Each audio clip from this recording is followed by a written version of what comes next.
Well, hey guys, welcome, welcome, welcome. You are here live with Joan of Angels. Step into the miraculous and fasten your seatbelts because today the truth is about to be revealed and we are the ones that we have been waiting for. We are going to be kind of delving into the secret mysteries that have run our planet and the people who are seeking to bring the truth to all of us. So the truth shall be revealed. And yes, we are the ones we've been waiting for. So meanwhile, I just am so happy to welcome you here to my channel, to my Joan of Angels channel, Step into the Miraculous. And if you are new to my channel, you know the drill. Please help me grow this channel by liking, sharing, and subscribing to the channel. You know how all these numbers go. It's in the numbers, but it's in my tribe of people who we are calling the Angel Brigade. So I'm really happy to see you. I am your host, Joan of Angels. You can go to my website, joanofangels.com, and get a free 30-day miracle journal on how to step into the miraculous. And you can also find out more about our guest at his website, projectionofyou.com. So make sure you're checking out our guest as well. So in our search for the miraculous, in our search for wondering who we are, why we're here, our mission on the planet, one of the things is that although we have clues as to who we are and our history, we actually have to be dedicated into searching it out because our modern day history has actually left out the truth. It has had a history of covering up reality and covering up the truth. So we are here today to start to understand that who we are, we can't even get to who we are unless we know who we've been, where we've been, and how we came to been, all right? All of those aspects. And so there are people on this planet who are dedicated truth seekers who actually want to know and who want to raise our collective awareness by lifting this veil of deception, okay? That overshadows everything. You think you know the truth, but you really don't. You only know the truth because you can only see this much. So I am so happy to bring on OMAR FAIZI, probably ruining the pronunciation right there, but he's the founder of Watchers Talk. He's a researcher in the field of archaeology, ancient history, exo-politics, UFOlogy, alien abductions, OBE, and consciousness, as well as currently writing a book called Earth Frequencies, which highlights how our human experience and consciousness is being suppressed by unseen powers, all right, and how to overcome this force at play. And of course, step one is knowing there's even a force at play. So OMAR has had discussions with many of the leading researchers in the field of archaeology, ancient history, etc., consciousness, to name a few, because he is an independent researcher who collaborates with other like-minded people in various projects related to accurate accounts of human history. He's a facilitator of major events, and he's also going to be talking to us today about the major event upcoming this weekend, actually. So I want to welcome our guest, OMAR. Let's see if we can get you up there. All right, there you go. Hello, OMAR. Welcome to Stepping into the Miraculous. Hello, Dr. Joan. Thank you for having me on your platform. I really appreciate it. And it's quite the honor to have this one-on-one discussion with you since, we roll around in the same circles and we've come across each other many, many times at many different conferences. And I'm just very happy that we can have, this intellectual conversation between us and, share our thoughts as to what's going on with ourselves and with the people around us, and most importantly, with our Mother Earth. So thank you for having me on. I'm so excited about that. I think it's an honor, OMAR, to have you on because, it's so interesting. You said have an intellectual conversation, and I'm laughing in my head because I'm going, does he know that I'm a touchy-feely You know, you know that I'm here rubbing my hands and raising the energetic frequency. And just saying that we bring all aspects to the table, actually, and that's what rounds it out. So I want to know more about you. First of all, you're going to correct me on the spelling, on the pronunciation of your You name. did that perfect. Yeah, it's FAIZI. You just got it bang on. Well, you know, I said it out loud and I went, oh, wait, I haven't practiced this. And then I was sure that I butchered it. So, okay, FAIZI, which is interesting because it was like some people say, nothing phases me. You know, Yeah. nothing shocks me. And I'm thinking, oh my God, your work is dedicated to phasing people, shocking them. And that's right, changing their paradigm, and what's the most important thing for me is to bring awareness to people about their consciousness, and I think that is the most important work that I'm doing. I'm involved in like lots of other things, right, like archaeology and ufology and exo-politics, kind of what have you. But when we connect all of those dots, it really brings us back to one focal point, which is consciousness, because everything is based on consciousness, whether it's ET experience or or even archaeology for that matter, because a lot of consciousness has gone into that. And for me to highlight that is, I find that pleasing. That's such a wonderful way to put it. That the research, the work you do is pleasing, and you find it pleasing because I love what I do, and and I do what I love, and it's for me, I never understood my own consciousness until I would say about 2007, 2008, and I never really gave it time of day, and never really thought about my own consciousness. And when I began some really, really deep research into ufology, I came to understand that everything is connected with consciousness. So I thought, if that's connected with consciousness, then what about my consciousness? And when I asked that question, it just opened up like this whole, new rabbit hole for me to go down. And then once I started to go down that, and I began to learn about myself, it really, raised my own awareness and my own distortion. And the more I learned about myself, it almost seemed like I was learning about the entire world, that I was getting downloads about like things that I didn't know before, but suddenly I knew, right? So for me, that was, a telltale sign that I'm on the right path with, exploring my own consciousness, because I can't really advise somebody on their consciousness if I'm not aware of my own consciousness and of my own being, right? So I first have to understand that about myself before I can go out and start preaching to the world, right? well, it is. It's disclosure. It's also self-disclosure. And, I was a chiropractor for many, many years. And I noticed that sometimes there was a dichotomy of what I would tell people, but what I was practicing in my own life. And and honestly, in consciousness, they have to be aligned. We have to practice what we're preaching, and we have to learn what that is. So I've been interested in how you came to have such a diverse background in all of these areas and what really motivated you. I just, I read a lot of books. My childhood wasn't the best. And I found myself in, in some various circumstances where I had a lot of time on my hand. And I began reading. And the more I read, the more interested I became. Interestingly enough, it all started with Eric von Daniken. And then after Eric von Daniken, I kind of hit up David Icke. And when I began reading David Icke, my shift totally changed, because, I totally understood what he was saying. And then when I got into that, the rest really, it just came, right? For me, when I began Watchers Talk, there was a goal behind it. And the goal was that my wife, she's had, ET experiences her whole life. And, and she wakes up every morning and says, hey, I was running again last night. Somebody was chasing me.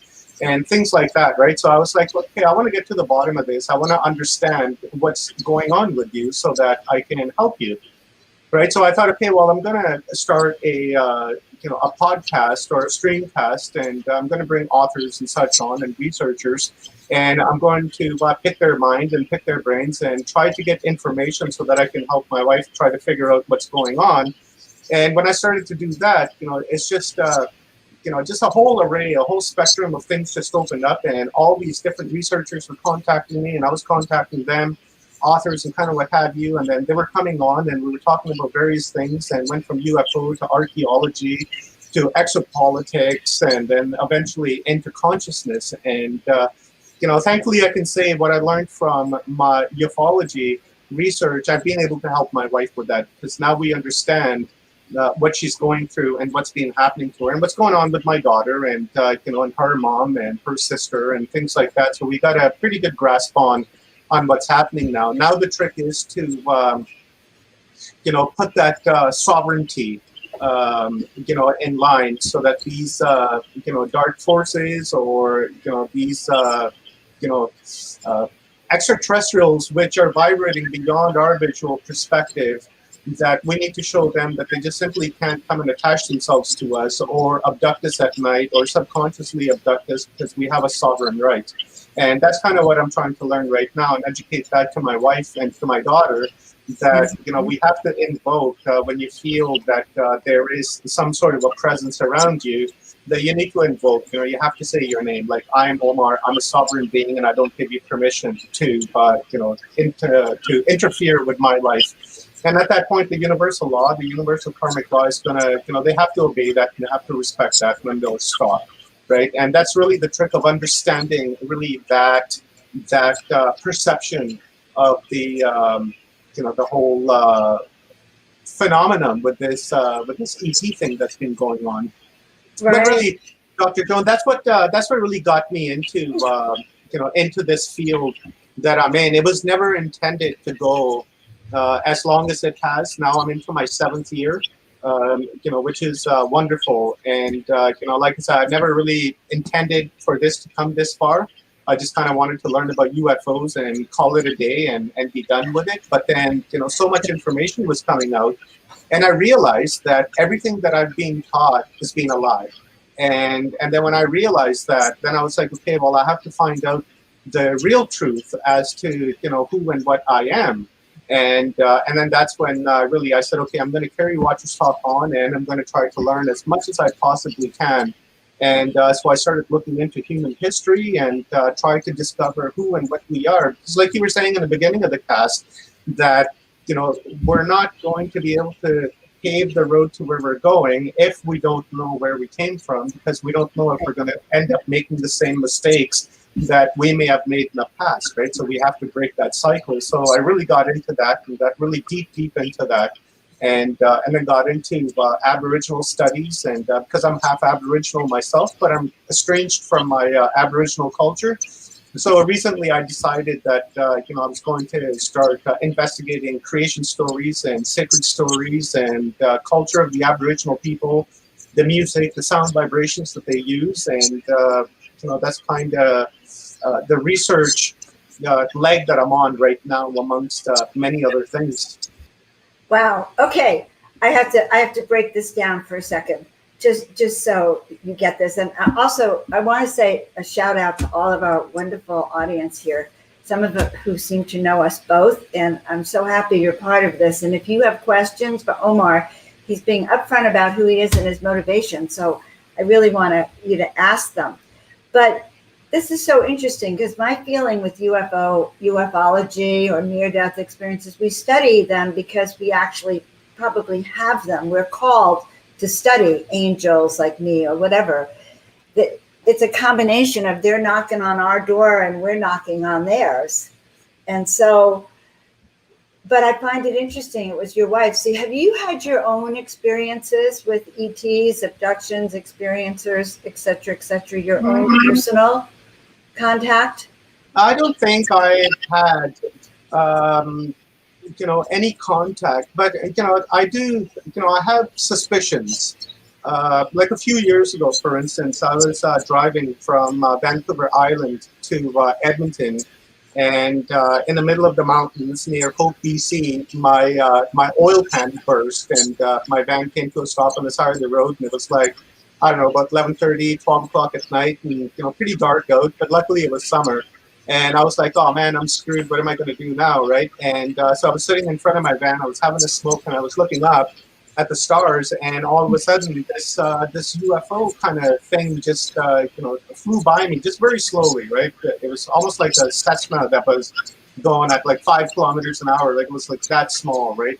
It was like fluorescent green, and then it was kept going, and then it just just kind of disappeared. And I took that as a hint that that I'm being watched, and that everything's going to be okay. And oddly enough, about 20 minutes later, this woman pulled up, and she's like, "Hey, are you okay?" And I was like, "Yeah, I'm fine." It's van broke down. She's like, "Where are you headed?" I said, "Edmonton." And she's like, "I'm going to Calgary." So, she gave me a ride all the way to Calgary, and from Calgary, I busted up to Edmonton. But, that's one experience that comes to mind. But on the other hand, I've been watching Sheila Seppi on walk-ins and such. And, the strange thing for me is that, I would say that about 80% of the 90s are a complete miss for me. It's just simply gone.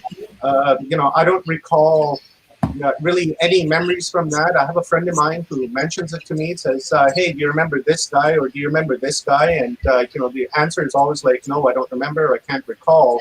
So I'm not really quite sure exactly what's happening, but that's why I'm saying I'm a little suspicious of almost the entire 90s that have kind of just disappeared from under my feet. And I'm trying to, really get that memory back. But I'm not sure, after watching Sheila, I'm just kind of wondering whether I'm a walk-in as well, that I just kind of walked in the 90s, and then the other consciousness or other energy that inhabited this avatar, I just, decided to abandon it, or made a contract and said, "Okay, you can occupy this and I'll leave." And because since then, my memories have been very, very, very clear. But prior to that, right, there's almost like no memory, and like childhood memories are gone. There's very little memory left from my early teens, 13, 14, 15, and then after that, it's a total blank, right? So that's kind of something I'm also exploring.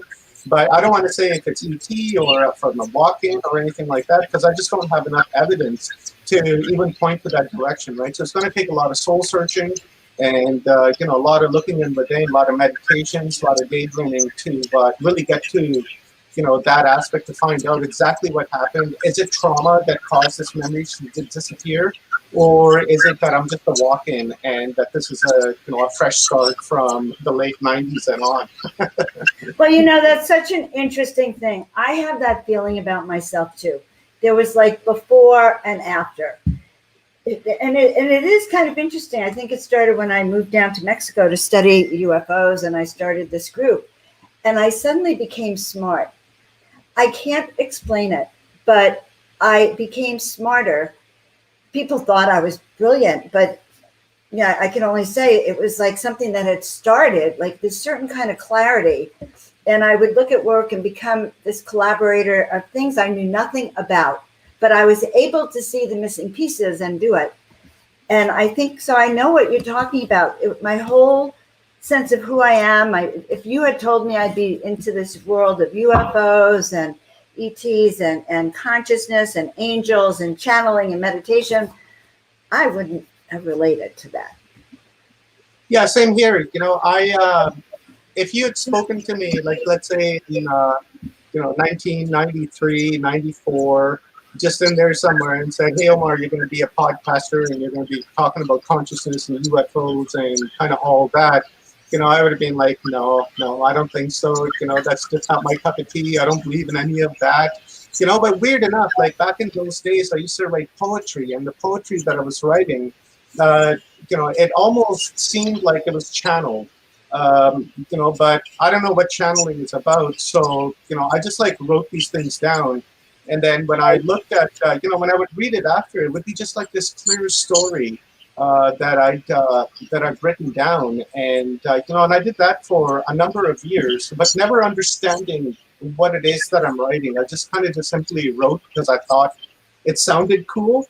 But now when I go into my files and stuff, and I go back and I look at those things that I wrote, it really makes the hair on my skin stand up, because what I know today and what I understand today, I didn't know these things back then, but the things that I was writing back then kind of correlate with what I was saying here now. So that also kind of makes me wonder, as with a walk-in, that maybe the consciousness that I had previously, right, was, I'm not really quite how to explain it, but it just wasn't, maybe vibrating or distorting at a higher level. So Right. this other form of consciousness stepped in and said, okay, since you can't do it, I'll take over and then I'll do this. Because it seems that things just like really, changed like day and night instantly. And I was quite surprised by it. Like you were saying, there's like, I know things that I shouldn't know.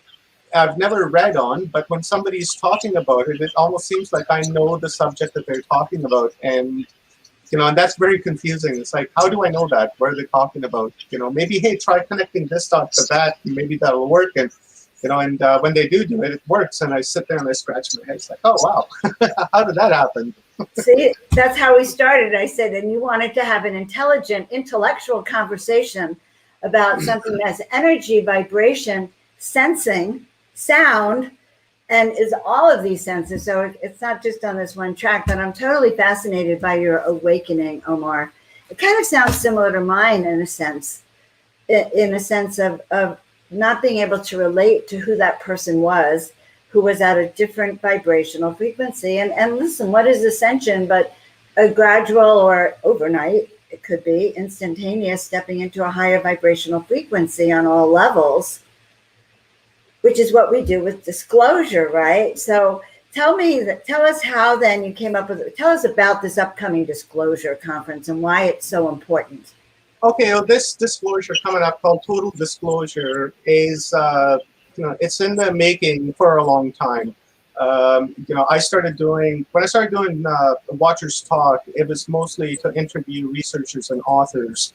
And then after that, it just didn't seem to me that was good enough. And then I thought, okay, well, I'm going to do some webinars. And then I reached out to people and, did some webinars. And I was like, okay, well, this is cool. How about I do a day event? And then I did a day event, and then that went well. And I was like, okay, let's do another one. I did another one, and then another, and then another. And then a few weeks ago, actually a couple of months ago, I did Forgery Unmasked. It was like one of my biggest ones, 33 speakers, 35 speakers, something like that. And then during that time, I made some great friendships with Rob Yachts from Full Spectrum Universe, Greg Bornstein from Open Loops, and we started talking, and we're like, hey, well, we should create more events and facilitate more events so that we can get the truth out there. And then after that, we ended up doing Seed, which was focused on plant medicine and animal communication. That one was, I guess, about a month ago. And then after that, Rob and I started talking, and we're like, hey, why don't we do a massive event, like the biggest one of the year? We'll do like 55 speakers over 5 days, and and that number just kind of just like came into my head, right? 555, and then later on, I had to go and look up what that word meant or what those numbers meant. And it kind of really falls in line with what we're doing with this Total Disclosure. So anyways, Rob and I, we started working on it. And it took like up until yesterday, actually today, to really organize the entire list of people that we wanted to have on. We just didn't want to pick, just anyone and everyone to come on, right? So we wanted to look at, people's specialty, which they spoke, topics that they spoke about, how versed they were in their subjects, and how much research they've done in their subjects. Because really, when we want to do a disclosure like that, we want to bring in like really, really high caliber people so that the information that's coming out is going to be very high caliber. So we went through a list of people, and then the universe started to work with us as well. We speak to one person, and they're like, yeah, I'm interested. And they're like, hey, maybe you should try getting a hold of this person because this person might be interested. So we go and look at that person, we vet them and find out, okay, well, this is a good fit. So we brought them in, and and up until just when this broadcast was happening, I was on the horn with Barbara Lamb, locking in our final speaker for this disclosure. So you saw her yesterday with me. That's right. She was on your channel yesterday, and I came. It's just unfortunate I caught the last couple of minutes, but I went back and I watched the entire stream after that. But it was really cool when I came on. I saw Barbara. I was like, oh wow, I've been trying to get a hold of Barbara like since the beginning of the planning stages of total disclosure. And I don't know if she checks her Facebook or not, but I sent her a message on Facebook, and for days I went back and I checked to see if she's seen it, and she hadn't seen it, right? And I was like, oh man, and then I got a hold of Neil, and I was like, hey, well, do you have Barbara's email? Maybe I'd like to reach out to her. And then I talked to my friend Stephen Strong and Evan Strong, and so. And there she was. That's right, and there she was yesterday. And what I find really cool, Dr. Joan, is that I thought I had my entire list done, and everyone was locked in and everything was perfect. And then over the course of like last 2 days, I've had 2-3 people cancel on me due to the fact that I have one, Dr. Urlov, who's the only pyramid builder on the planet. And he was saying, hey, Omar, I can't make it because I'm going to be out building pyramids and there's no Wi-Fi there.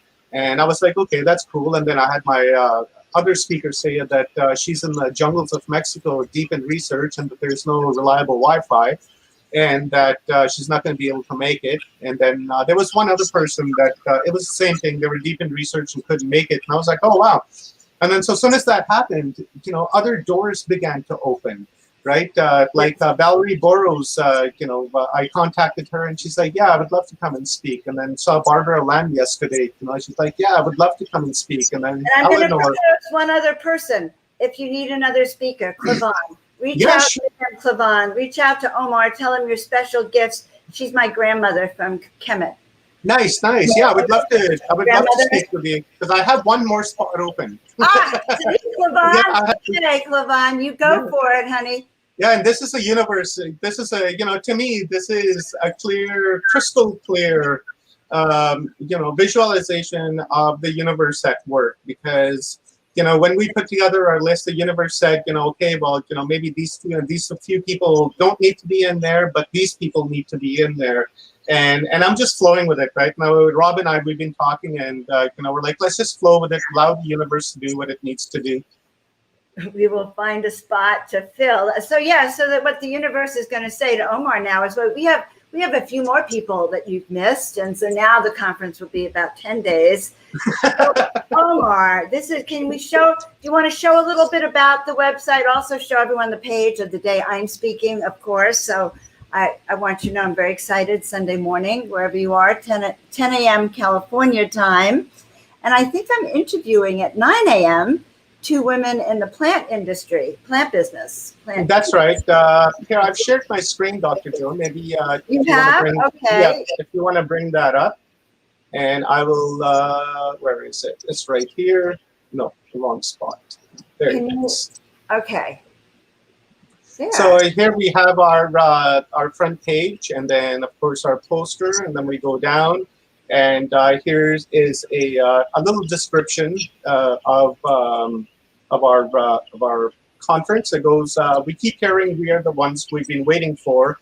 Well, we have arrived, so let's begin the long-awaited process of disclosure. In this disclosure package, 55 wanderers will come together August 5th through the 9th, 2021, from every spectrum of the universe to give us the most precious of all gifts, which is knowledge. We've learned about our collective history, past future civilizations, intelligent contact, consciousness, the human body avatar, plant medicine, earth communications, just to mention a few aspects of the spectrum, which will be covered in this coming total disclosure. We'll learn how our consciousness creates our reality, the power of our perception, and most importantly, the human potential. We'll begin to understand how to treat trauma in this life or otherwise, and harness knowledge from our ancestors to begin the healing process and rediscovering ourselves. And then this is brought to you by Watchers Talk, Full Spectrum Universe, and it's in cooperation with Paul Anthony Wallace, Forgotten Origins, Our Alien Ancestry, and Portal to Ascension and New Realities, Alan Steinfeld. So on day one, we have, well, actually, I'm not speaking anymore, so it's Eleanor that's going to be on day one, and then Philip Kinsler, Dr. Rita Louise, Dr. Manu Saibaz, I don't even want to pronounce that name, in case I did it wrong, Neil Gore, Nori Love, Mark Ferrantino, Agi Nos, Kenneth Sutton, Marlon Cox, and here's some images of the speakers that are going to be coming on day one. And then on day 2, we have Stephen Cummins. He's going to be talking about the original Magyar language, which was spoken right across the world. And then Renata Zack going to be talking about animal communication. Unfortunately, Dr. Valerie can't make it because he's out building pyramids. And then Bebu Dip Mizra, he's going to be talking on the Yuga cycles and such. And then we'll have some meditation and such with Aaron Fowler, and then Geraldine Orozco, Michael Primo, Eric J. Hecker, Jeremiah Fountain, John Shaughnessy, Mary Rodwell, George Mitrovic, Chris Blackmore, Richard Patterson. And then again, here's some images of our speakers. And then on day 3, we have Michael Feely, Rob Yachts, J.J. Ainsworth is not going to be able to make it. She's in the jungles of Mexico. But that spot is filled, I believe, by Barbara Lamb. I think Barbara has that spot, but don't quote me on it. Norma Rasmussen, Ildi Baudi, Constance Victoria Briggs, Jason Martell, Stephen and Evan Strong, Leah Capitelli, Solrita Antaria, Oli Demigard, Paul Wallace. And again, some images of our speakers that are going to be presenting. And then day 4 is going to be Maratagi and Sona Tandon, which Dr. Joan is going to be interviewing on plant medicine and herbal use. And then after that is Dr. Joan, then Dr. Osmanovic, and then Brad Olson, Aubrey Rose Lewis, and then Doctors JJ and Desiree Hertog, and then Dr. Sasha Lesson and Janet Lesson, and then we'll finish the day off with Alan Steinfeld. And here's some images of, again, of some of our speakers. And then day 5, we have John Cadman, and then we have a North America panel, which has Joel, Allen, Dr. Hertog, Dr. Joan, and as well as Dr. Osmanovic. And then we have Rodney McGillivray, Scotty Roberts, and Joel Ayala Apana. And then after that, we have the Australia panel. And then right after the Australia panel, I believe we are closing that day. But let me just double check. I think we have the panel that day. Yeah, we have the Australia panel that's happening at 6 o'clock. So we've got double panels, North American panel, and then the Australia panel. And then that's it. And then when you scroll down, we have you can register for the event right here on our page. Everything in one spot, and then you scroll down, and then the schedule for all 5 days is provided right here on our total disclosure page. Perfect. Whew. So everything is in one spot. Man, that was a long one. That was incredible. Blown away by that, but it's going to be a great conference. And so we're talking about disclosure, okay? 55 points of view on disclosure. And I think what I like about this whole thing is, like, we are the ones we have been waiting for. Mm-hmm. Like, what does that mean to you? What that means to me is that we made a contract with the earth or with ourselves, and pretty much from the 50s on, even like the late 40s to early 50s on, we've been coming here by the droves, and everyone that's come here prior to us has laid down the groundwork to do what we're doing today. Right, like with Neil and Rob and myself and Greg and Orion Heising and all these people that are out there that are laying the foundations for disclosure and to reveal the true history of our people. I think what we're doing is that we are really filling the footsteps of our ancestors and people that came before us to lay this groundwork. So for me, this is more of a spiritual thing because, this is a calling that I signed up for. And one of the principal reasons as to why I incarnated onto this planet and to do what I, doing, and because everything that I've done in my life has really led me up to this point. Not really up to the point of this disclosure, because this one disclosure is going to be one of many that's to come, right? It's just a series because we can't really cover everything all at once. So it's going to be really broken down into, many different categories, not only from myself, but from everyone else out there as well, right? Like the disclosures that Neil does, or Billy Carson, or, Rob, or yourself even, Dr. Joan, everyone that's involved in this field. So to me, that's what that means, that we are the ones that we've been waiting for. Actually, I like to say you are the ones that we've been waiting for, right? When like the speakers that we have coming up, because really they're the ones that have done the groundwork, they've done the footwork, they've gone out, written books, researched, gone out in the field, fought the bush like J.J. Ainsworth is doing right now in Mexico, or like Dr. Orloff building pyramids in Russia, right? Those are the people that we've been waiting for. So I'd like to say you are the ones that we've been waiting for, because I don't like to include myself into that, right? Because I'm facilitating this, this disclosure, and that's really the role that that I'm playing in this entire, faculty that we're involved with. Yeah, it's a team sport. It's really important. It's so important. Like yesterday, Barbara said something really lovely to me. It's like I provided a container that day for her to get her wisdom out.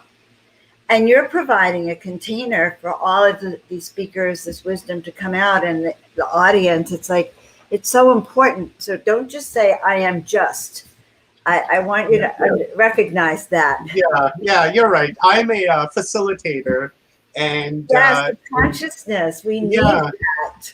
Yeah, and this is the, the role that I've chosen for myself, or perhaps the role that was given to me.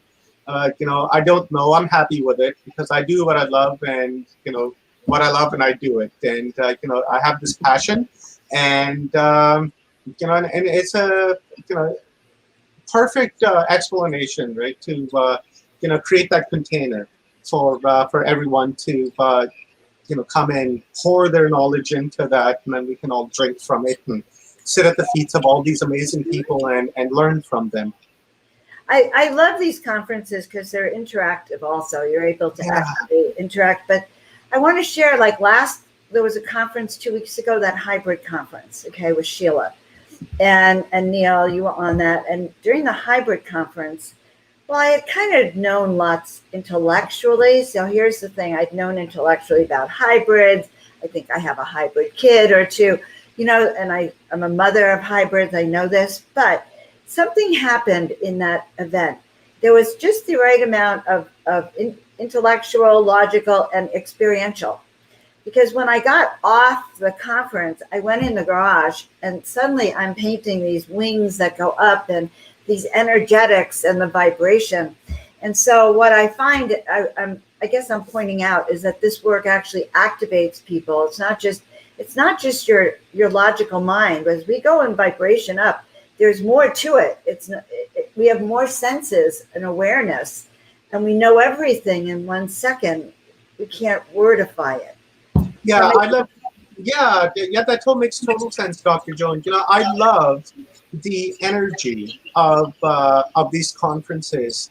Speakers are one thing, right? And I appreciate every single one of them. But for me, I find that there's more information that comes forward, and a greater, form of energy that comes from the audience, because the information the audience is sharing is just absolutely incredible. They're posting like link after link after link, and they're sharing their own experiences and sharing other people's experiences, things that they've learned, and the energy is so high that when you're sitting there watching and you're looking at the chat, right, you're picking that energy up, and it's elevating you as well. And and afterwards you begin to think about yourself, like like you were saying, it was like that conference from a couple of weeks ago that I started to think about my experience from the 90s and wondering, hey, I wonder if that's what's happening, happening to me. And, so I began to meditate and daydream and such, and trying to connect with it. But I don't want to force it either, right? Because, when you force something, it really doesn't work out for the best. So I'm just going to allow it to, come in when it does. And if it does, fantastic. If not, then, nothing lost. I learned something, and then move forward with life. But you're absolutely correct. And for me, it's addictive. These conferences, thanks. Neil did it to me. I was going to say Neil did it to me too. He started inviting me to interview and host, and then before you know it, I'm starting to really listen in, and then I want to say more. So Neil, I guess he's a pioneer. He's a pioneer, and we all need these pioneers, but to grow our work. So I'm very proud of you, by the way, for. Thank you, Dr. Joan. Appreciate that. You didn't even get to hear what I'm proud of you for. Okay, I don't care. This is for our audience too, okay? Because when we're called to do something that's completely different from the rest of the planet, we are a tribe. We're a tribe of seekers, knowers. We've been chosen, and we've chosen back. That's what I really do believe. And we all have a different component. Even everyone listening to this is part of this tribe of awareness, this tribe of consciousness that's actually coming to our conference and listening to us. But this is the plan. We are this plan. We are the awakened ones turning around and helping to awake everyone else. My teachers have had to do a lot of work to help me understand who I am. It's a big deal when all the information is clouded here on the planet. Yeah, I'm glad you mentioned that because, I've always have had the thought that, when people are waking up and they're coming out of that slumber that they've been in their entire lives, there's that haziness and fogginess when you're coming out. And for me, those are the people that I really, target my conferences and interviews towards, because it's those people that need the clear crystal understanding as to what's really going on, right? We don't need to go on tours. It's nice to buy books, but we don't need all the expensive things, right? We just need someone to make things clear for us. And I find that there's a lot of predators out there as well, that they prey on people when they're waking up and feeding them information that that their ego has really driven them to the idea that my information or my theory is the only theory that's correct and everyone else is wrong. And to me, that's a predatory behavior. And then when those people are really going after people that are waking up, it really irritates me a little bit, because it's okay that you have your theory. I appreciate that, but on the other hand, right, you should share other people's ideas as well, because other people hold the pieces of the puzzle as well. And to dismiss those other people, it's really disrespectful in my eyes. And I can't resonate with people like that. So I always keep an eye out for them, and I make a list, right? I have this whole list of people that I think are like predatory. I won't release the list just for my own personal use, right? So I can keep an eye on those particular people. What they're doing, right? And so predatory in ways that limit information or limit the exchange of openness and truth, and that and on their point of view. That and trying to drain people of their money, right? Trying to sell them knowledge based on money, right? You won't learn anything about Egypt. Unless you pay $4,500 and come to Egypt and listen to me and my point of view on how Egypt is built, and then you'll have the real truth, right? That's kind of what I'm leaning towards, right? For me, that's predatory. Information, for instance, like the ones that we share, in my belief is that this information should be given to people for free. There should be no charge for it, because I found it on the internet. And, with just a little bit of research, people can go and find that information for themselves on the internet. So, for me, I like to keep the money aspect, totally out of my Watchers Talk. Every once in a while, I'll do an event where I'll charge money for tickets, and that's mostly to raise money to pay for the platform and pay for the website. And then as soon as that's done, I'll go back to doing everything for free again. Because for me, when you involve the vibration and the frequency and the distortion of money into something pure that we're doing, only distorts the message of what we're doing, because money really corrupts things at the end of the day. And a lot of people, they connect those two things together. Like I know I do. I see something and, and I say to myself, how much for that? What's the value of that? How much money do you want from me? So I like to stay away from that. So you'll notice that everything that I do is for free. Like literally, I've done hundreds and hundreds of podcasts, never asked for money. I've done tons of, events like these, hardly ever ask for money. Usually I'll toss a, like a PayPal link into the comments and ask people to donate. And that really goes to paying for the platform and the website and, to get the next event ready. And, sometimes some speakers want money. And, so I said, okay, I got a couple of $100 sitting in PayPal. I'll give you that if you come and speak. And, they're like, okay, done. It's like, well, I'm not going to be reaching out to you anymore. Because obviously money is a little bit more important than sharing the truth. Right?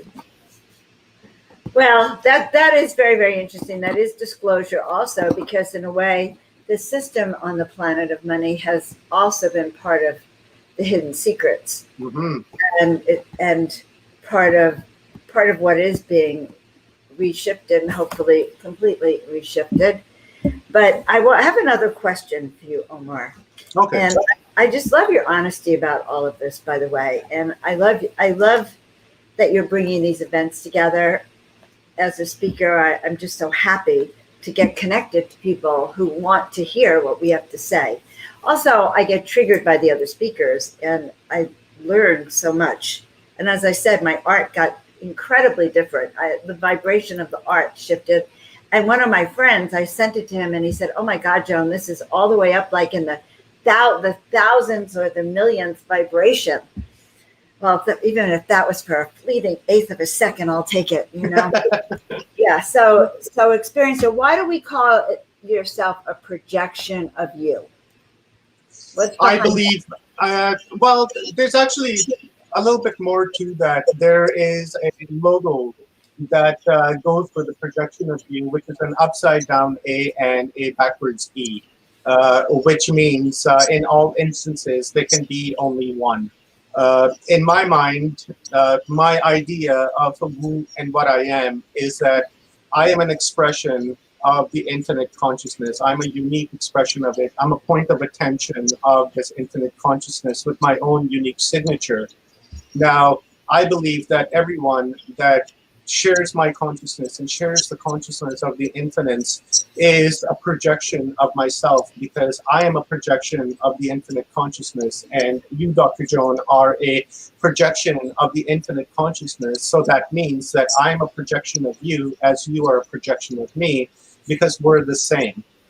We have our uniqueness to ourselves, but beyond that, we share the same consciousness. That's why I was mentioning in the conference a couple of weeks ago about the soul, right? How is it that we can have an individual soul when we all come from the same point of attention, or from the same expression of the consciousness? But in that very same conference, I had my mind expanded a little bit.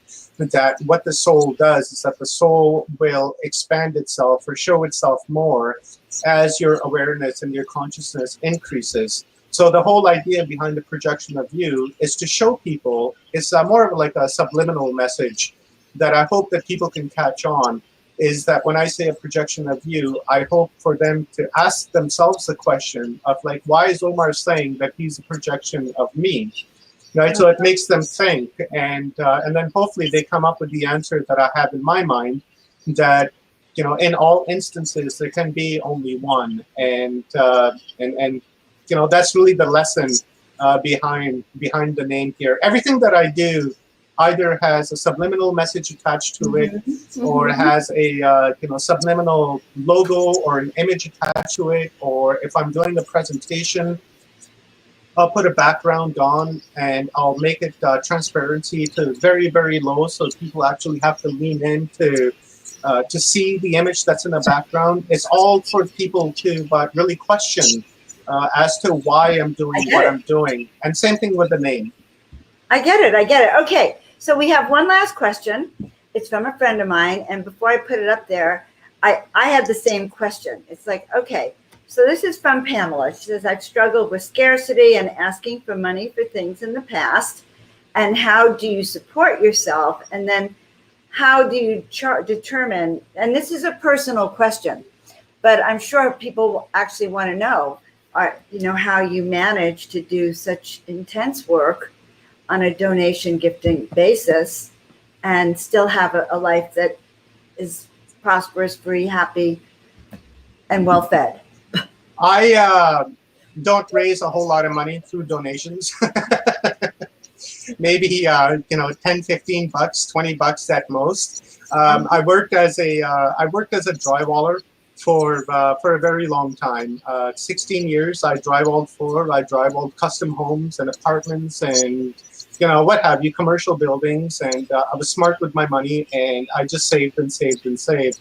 And then when this whole 1984 that we're involved in right now, really helped me. And and on the other hand, my wife works as well. She's a nurse, right? So to have double incomes has really helped us over the years and helped us to save a lot of money. But the trick behind for myself is that I visualize what I want.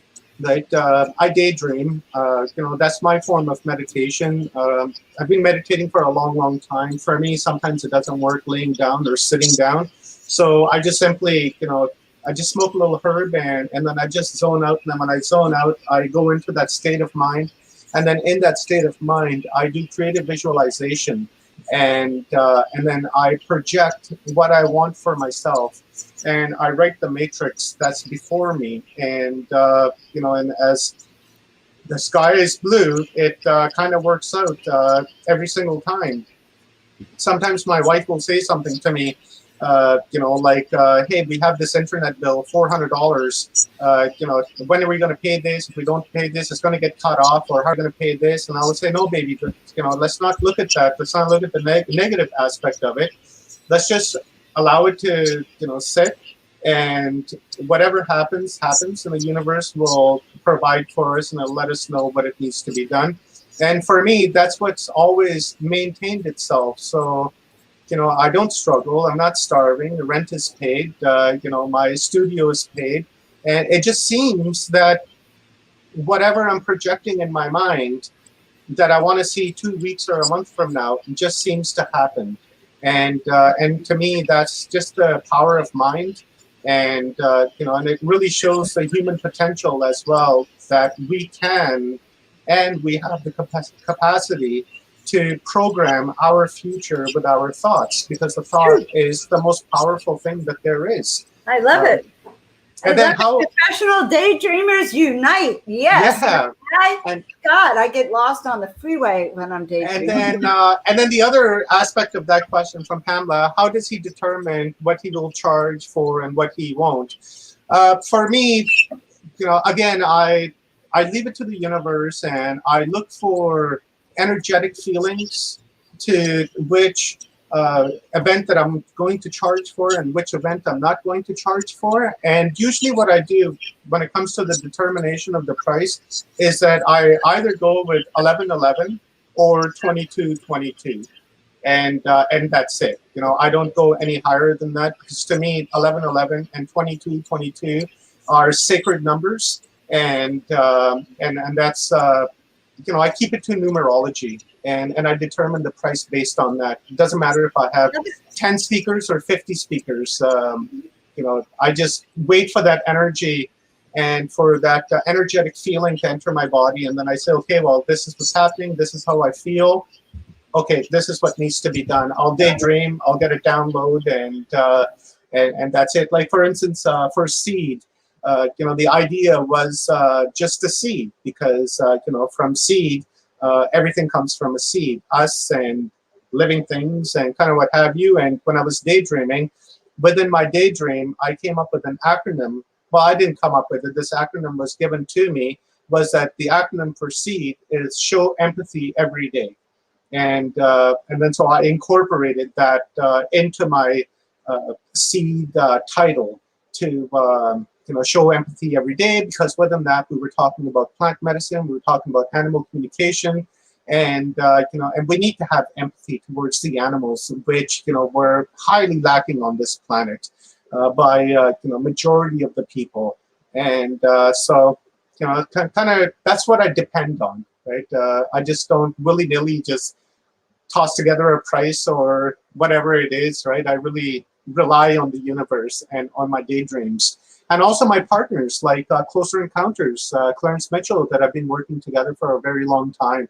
Rob Yachts from Full Spectrum Universe that I've been working with for a while now.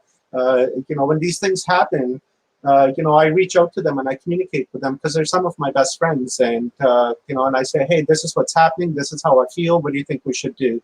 And we'll communicate as a team and as friends. And then we come up with a plan and then we carry that out. Sometimes I'll call Neil and I'll talk to Neil and, get his advice. Because, really, he's gone through the, same traumatic experiences that I've gone through myself. So it really helps to speak to people that, have that common ground. Well, you're muted, Dr. Joan.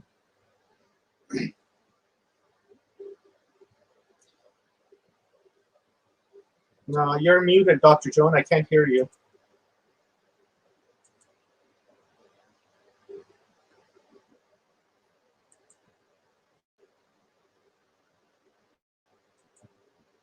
Okay, no, there. Still no audio from you. There we go. There we go. Okay, yeah. Here, I'll post the ticket links in the private chat. Mm-hmm. Yeah, in the private chat, because I just saw something, the ticket link isn't found or something like that. Drywall is hard. What was that? I'm sorry. I was actually getting distracted reading the comments. I'm not going to read comments for a second. You are posting the links, right? Yeah, I just put it into the private chat. Here, I'll go to the YouTube channel and I'll toss it in there. Okay, and we'll just take it from the private chat over to here, and then we're good. So I want to thank you very, very much for coming on today. And I just find it so interesting to get to know you and to reveal you to ourselves, like this whole thing behind disclosure, what it is for you. So it was very, very timely for me. We have a lot in common. And I'm excited to be on your conference, by the way, and especially on the panel, too. I love it when we all get together and then we can brainstorm or download like our spiritual aha moment. Yeah. So my aha moment with you today, I just want to share this, is understanding that when we get that get up and go, that impetus or that call, it's usually a very huge call that's taking you. And I heard, oh yeah, you mentioned your indigenous ancestors, okay? And I had this sudden vision that your ancestors in the beginning of time somehow knew when they were doing some kind of ritual, they literally invoked you or knew that in the future, you would be revealing that which they did then. They showed that to me a couple of minutes ago and left me in a huge, profound state of, oh my God. And I wanted to share that with you. This disclosure goes all the way back even to your ancestors or to even my ancestors. They're all coming to have a role in disclosing truth. So, yeah, absolutely. Yeah. So I want to thank you so much, Omar. I'll stay and talk to you after for a moment if you stick around, okay? Sure. And we love this man, guys. Say thank you. I want to hear everyone clapping for Omar and sending him love. I mean, I want to send this man love. Thank you. All right. So was that fascinating just to listen to who he is, how he got to be who he was, and as a walk-in, taking his brand, his message and sharing it with the world. And guys, we each have a mission.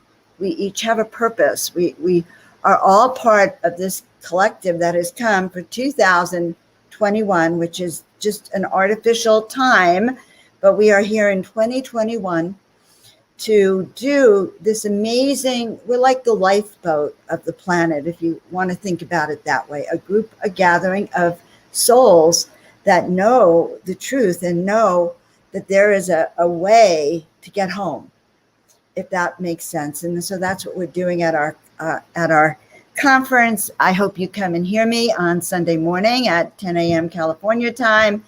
And also for that interview I'm doing on plant medicine at 9 a.m. and the panel, and come and listen to everyone. All right. Or as much as you, I put it on in the background. Sometimes I paint, I do my stuff, and then it's like, oh my God, I just heard that. All right. So meanwhile, guys, you are the ones we've been waiting for. If you are new to the channel, please, please, please like, subscribe, and share. And some of you have been doing that so we can reveal the truth and we can expand our tribe. If you are interested in becoming an intuitive ninja, all right, which I highly recommend, learning how to intuit your way, listening to your gut, safely navigating this crazy world we live in, then please come to my website, joanofangels.com, Intuitive Ninja Superpower. It is a great program. You can also pick up your HempWorks at hempworks.com, Joan of Angels, which I highly recommend that product. Next week, I'll share more about it. But meanwhile, we will see you all tomorrow. Actually, we'll have another episode tomorrow on Thursday. If you're around, check us out. You will be more than fascinated. We'll be going into the 5th dimension. So have a fantastic day and week, month, and I will see you all soon. Thank you so much for being with me each and every week. I'm so happy to see you.